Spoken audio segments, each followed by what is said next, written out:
중국의 공자의 제자 중에 증참이라고 하는 제자가 있는데요. 이 제자가 남긴 아주 간단하고 상식적인 교훈이 있는데, 이 증참은 일일삼성이라고 하는 교훈을 남겼습니다. 이 말은 매일같이 세 가지를 반성한다고 하는 뜻인데요. 일일삼성, 첫째가 남을 위하여 하는 일에 충성을 다했는가를 반성을 합니다. 우리는 언제나 자기중심적으로 생각하며 살거든요. 그래서 말하는 것이나 행동하는 것에 먼저 자기 이익을 생각하고 자기 기분을 먼저 생각을 하는 겁니다. 그런데 증참은 매일같이 생각하기를 나는 남을 생각하고 살았는가 하는 걸 늘 반성한다는 겁니다. 그것에 대해서 진실하고 충성되었는가 하는 거죠. 두 번째는 친구와의 교제에 있어서 신의를 저버리는 일이 없는가 하는 겁니다. 신의, 신실한 교제의 기본인 믿음을 저버리는 일이 없는가를 매일 반성했다 그럽니다. 세 번째가 배우지 않고 나도 모르면서 남을 가르친 일은 없는가를 반성했다고 합니다. 모르면서 아는 척, 이거 굉장히 위험합니다. 그렇게 남을 가르치고 위선적으로 살아간 적은 없는가 하는 겁니다. 그런데 여러분, 죄송합니다마는 우리는 저 공자의 문화, 유교의 문화, 즉 체면 문화를 배경으로 하고 있기 때문에 좀 잘못된 현상이 하나 있어요. 그게 뭐냐? 내가 잘못했습니다 라는 말을 하면 아예 족보에서 빠지는 줄 알아요. 그래서 죽을 때까지 I'm sorry, 미안합니다 소리를 한 번 못 해보고 죽는 사람이 있어요. 참으로 저질이요. 미안합니다, 제 잘못입니다 하는 말을 아주 쉽게 또 자주 마음으로부터 말하고 살아야 돼요. 이번에 미국 시카고와 뉴욕을 다니면서 느낀 것입니다마는 외국 사람들은요, 뭐 생각 없이 좀 조심하지 않아서 몸을 툭 부딪히고 나면 I'm sorry, sorry, 이 말을 얼마나 자연스럽게 하는지 몰라요. I'm sorry. 참 훌륭한 인격의 모습이올시다. 여기에 고맙습니다라는 말을 자주 한다면 더욱 부드러운 사람이 될 것입니다. 예수님께서 복음을 전하실 때 처음 하신 말씀이 뭡니까? 마태복음 4장 17절에 회개하라, 천국이 가까웠느니라 이렇게 외치셨습니다. 심리학적으로 풀이하면 곧 내가 잘못했습니다 라고 하라는 거예요. 회개하라, 잘못했습니다, 그런 마음으로 돌아가라 하는 겁니다. 여러분, 하나님의 뜻을 움직일 수 있는 것은 오직 회개뿐이올시다. 하나님을 기쁘시게 할 수 있는 것도 회개요, 내 인격을 높이 세울 수 있는 것도 회개올시다. 사랑하는 성도 여러분, 신앙의 사람은 누굽니까? 어떤 사람을 신앙의 사람이라고 말합니까? 이 혼탁한 세상 중에 내가 그래도 깨끗하고 내가 잘났고 다 그럴듯하게 살아가니 괜찮은 사람으로 사신다고 생각하십니까? 하지만 하나님의 그 밝은 심판대, 밝은 빛 앞에 비춰보면 그 모든 부끄러운 것들이 노출됩니다. 고개를 들지 못할 정도지요.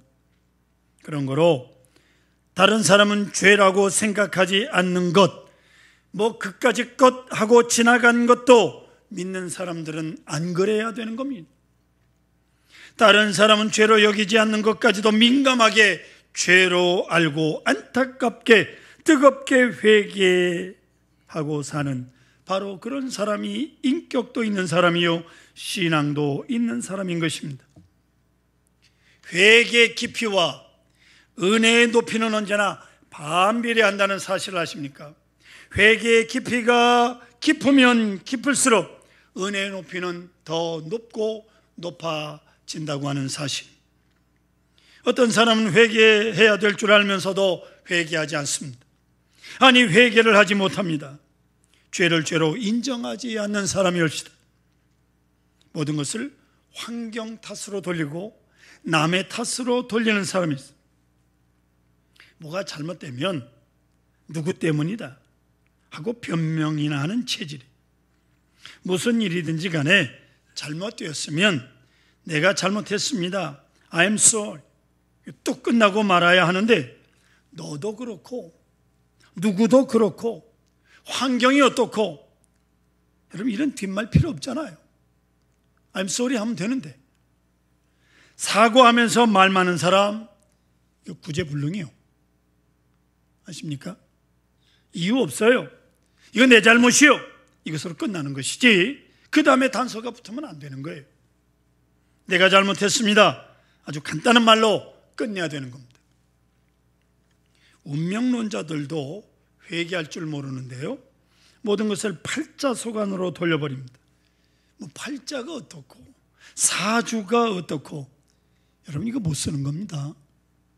특별히 교만한 사람 회개하고 싶어도 회개 못합니다. 회개에 따른 결과 그 불리기에 대해서 걱정을 하기 때문에 회개할 수가 없어요. 만사의 원망과 불평으로 사는 사람도, 이 사람도 회개하지 못합니다. 그런 거로 이런 사람, 여러분 심령과 그 몸이 썩어져 가는 겁니다. 회개할 때만이 그 영혼이 온전히 자유할 수 있습니다. 회개할 때만이 그 몸이 건강해지는 거예요. 회개에 몇 가지 종류가 있는데요, 첫째는 지적으로 하는 회개가 있습니다. 이것은 누구한테 말할 것도 없습니다. 내 잘못이요, 내가 원인임을 인정하는 이런 지적인 회개가 있어야 합니다. 두 번째로 정적인 회개가 있어요. 그 회개로 인해서 오늘 형벌과 심판과 저주를 미리 생각하면서, 미리 느끼면서 통분해야 하는 겁니다. 이런 일은 있을 수가 없는데 하고 가슴 아파하며 통분함이 있어야 되는 정적인 회개. 세 번째는 의지적인 회개가 있습니다. 잘못된 줄 알았으면 거기서 딱 멈춰야 됩니다. 잘못된 줄 알면서도 계속 나가는 것은 더욱 잘못된 겁니다. 결단하고 멈춰야 돼요. 그리고 돌이키는 것, 이것이 회개의 올시다. 회개의 동기가 여러 가지가 있는데, 회개의 동기 첫째는 고통스러워서 회개하는 경우가 있어요. 너무 마음이 아프고 괴로워서 그 심리학적인 이유 때문에, 그 가책 때문에, 그 가책에서 벗어나기 위해서 회개하는 사람이 있어요. 회개는 자기 자신에 대한 재창조 역사요, 하나님의 은총에 대한 믿음에서 출발하는 것입니다. 두 번째로 회개의 동기는 형벌이 무서워서 회개하는 경우가 있어요. 형벌을 피하려고, 어쨌든 벌을 면하기 위해서 잘못했다고 할 수 있지요. 이거는 율법적인 회개의 올시다. 세 번째는 어이없게도 회개를 하긴 하는데 보상을 바라고 대가를 요구하면서 회개하는 경우가 있어요. 이렇게 회개하면 용서받을 것이다, 이렇게 회개하면 축복이 올 것이다, 이렇게 회개하면 상을 받을 것이다 하는 보상 심리적 회개를 하는 거예요. 하지만 이 같은 회개는 모두가 그리 아름다운 회개가 아니올시다. 여러분, 회개는 은혜와 은총에 감사하면서 감격한 중에 회개하는 그 회개가 진정한 회개입니다. 할렐루야. 감사하고 감격하면서.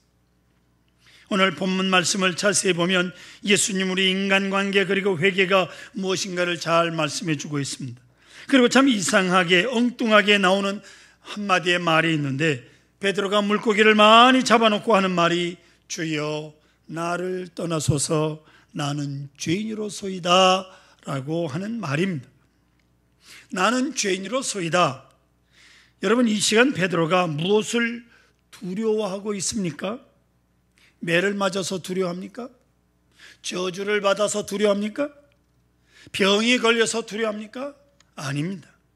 지금 베드로는 엄청난 은혜를 체험하고 있는 시간이, 그 은혜 앞에 나를 비추어 볼 때 나는 너무나도 초라하고 너무나도 그야말로 못됐거든요. 그래서 나는 죄인으로소이다 하고 고백하는 겁니다. 아시는 대로 우리 사람은요, 무슨 일이든지 간에 한번 끝낸 다음에 다시 시작하는 거 굉장히 귀찮아합니다. 그거 귀찮은 일이에요. 내가 이미 했는데, 집에서 청소를 다 했는데 또 하라 그러면 그거 하시겠습니까? 이미 다 했는데 얼마나 귀찮아요. 여러분, 베드로가 지금 밤새 물고기를 잡느라고 수고했다가 그물을 씻어놓고 지금 다 말리고 있는 거예요. 이제 일을 끝냈어요. 고기를 잡았든 못 잡았든 일을 끝냈다고요.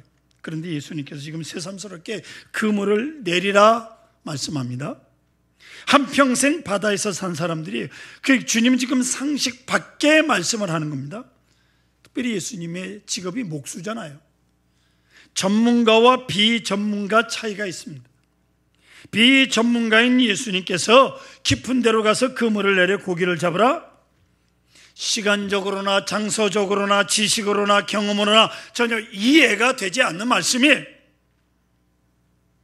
오늘 성경에 보면 지금 예수님께서 설교하신 후에 많은 사람이 다 은혜를 받았어요. 감동을 받고 있는 사람들에게 예수님께서 말씀하신 겁니다. 이때 베드로가 생각을 확실하게 합니다. 이건 못 잡는다. 못 잡을 게 뻔하다. 그래도 성경에 보면 우리가 밤이 맞도록 수고를 하였을 때 얻은 것이 없지만은 하고 베드로가 말씀을 드립니다. 즉 못 잡을 것이 뻔합니다마는 말씀에 의지하여 내가 그물을 내리겠습니다. 무슨 뜻입니까? 말씀하시는 예수님의 인격과 체면을 보아서 일단 내가 그물을 내리기는 내리겠습니다 하고 깊은 데 가서 그물을 내렸는데 그물이 찢어지게 된 겁니다. 찢어지게 됐어요. 이때 베드로가 큰 충격을 받은 겁니다. 왜요? 내가 분명히 의심하고 따랐거든요. 순종하고 믿음으로 따랐던 게 아니에요. 안 잡을 게, 못 잡을 게 뻔하지만 말씀에 의지해서 그냥 한번 내려보겠다라고 하는 그런 마음으로 그물을 내린 거예요. 물고기를 잡으라, 깊은 데 가서 그물을 내려라 하실 때 아이고 주님 감사합니다 하고 만선이 되었습니다. 그렇게 감격했어야 되는데 베드로에겐 그런 마음이 없었습니다. 감격도 없고 기쁨도 없고 다만 그저 하라고 하시니 안 되는 줄 알지만 합니다 하시면서 마지못해 순종을 했거든요. 이제 여기부터입니다. 주께서는 베드로의 그 마음을 꾸짖지 아니하시고 이 믿음 없는 사람아 책망하지 아니하시고 믿음 없는 것에 대해서 다 용서하시고 물고기를 많이 잡게 해주셨어요. 그런데 여기서 물고기를 잡았다는 것이 중요한 게 아닙니다. 중요한 것은 베드로가 나의 불신앙을 용서해 주신 것, 나의 불신앙을 이렇게 예수님께서 수용해 주신 것, 예수님께서 이렇게 덮어주신 것, 그것이 중요한 거예요. 그게 베드로에게 너무나도 감사한 겁니다. 그래서 나는 죄인으로소이다 하고 무릎을 꿇는 겁니다. 여러분 이 시간 저와 함께 고백을 해보십시다. 따라하십시다. 나는 죄인으로소이다. 우리가 주님 앞에 설 때마다 하나님의 은혜 생각할 때마다 우리는 죄인임을 고백해야 됩니다. 진정한 회개는 은총 속에 있습니다. 감사와 함께 이루어지는 겁니다. 할렐루야. 사랑을 느끼며 회개하는 그 회개가 진짜 회개요. 하나님의 사랑을. 구약성경 욥기 42장에 보면 욥이 그 얼마나 고생을 했습니까? 열남매 되는 자녀를 다 잃었습니다. 재산을 다 잃었습니다. 건강을 잃었습니다. 많은 친구도 다 잃었습니다. 고난이 너무 힘들고 고통스러워 욥이 탄식하기를 내 어머니는 왜 나를 세상에 낳아놓았던가, 왜 나를 낳아서 젖을 먹였던가, 원망 아닌 원망을 욥이 했습니다. 그러나 이 모든 어려운 시간이 지나간 다음에 하나님께서 욥에게 다시 은혜를 주셨는데 갑절이나 주셨어요. 더 많이 주셨습니다. 그때 욥이 고백하기를 욥기 42장 5절에 보면 내가 주께 대하여 귀로 듣기만 하였사오나 이제는 눈으로 주를 배움나이다. 여러분 이 욥의 고백은 고난 중에 하나님의 얼굴을 배웠다는 거예요. 고통 중에 하나님의 얼굴을 보았다는 겁니다. 예? 그런 뜻이요. 지난날에 분명히 잘못했습니다 라고 고백하는 거예요. 그리고 이제 죄를 뒤집어 쓰며 회개합니다. 6절에 보니까 그러므로 내가 스스로 거두어드리고 티끌과 재 가운데서 회개하나이다 라고 말씀하고 있습니다. 여러분 징계를 받으면서 회개한 게 아니에요. 잘 보십시오. 욥은 큰 은혜를 받으면서 감격해서 하나님 잘못했습니다. 그가 믿음 없었던 거, 원망한 거, 불평한 거 참 잘못했습니다 라고 고백을 하는 거예요. 거기에 눈물이 있고 진정으로 드리는 참 회개가 있는 것입니다. 예수님께서는 베드로가 믿음 없는 것을 아시고도 기적을 베푸셨어요. 그리고 그가 회개할 때 주님은 말씀합니다. 10절 보십시오. 무서워하지 말라. 이제부터는 내가 사람을 취하리라. 개역 성경에 보면 내가 사람을 낚는 어부가 되게 하리라 말씀하셨어요. 보세요. 베드로는 예수님을 3번씩 모른다고 부인했던 사람이 올시다. 그러나 예수님은 그 과거를 묻지 않으셨어요. 내가 나를 사랑하느냐? 내 양을 먹이라. 그것으로 끝이에요. 베드로는 이에 감격하여 예수님을 위해 삽니다. 그리고 예수님을 위하여 거꾸로 십자가에 못 박혀 죽게 됩니다. 사랑하는 성도 여러분, 내가 회개하기 전에, 내가 죄를 다 회개하기도 전에 주님은 벌써 다 용서하시고 은총을 베푸셨습니다. 그 은혜에 감격해서 이제 회개하는 거예요. 아니, 일생 베드로는 회개하며 삽니다. 바로 그 회개 속에 창조가 있고 능력이 있고 위대한 하나님의 역사가 있는 것이옵시다. 할렐루야. 사랑하는 성도 여러분, 오늘 우리는 이 사랑의 주님께서 주신 살과 피를 나누려고 합니다. 진정한 회개의 성찬이 되기를 주의 이름으로 축원합니다.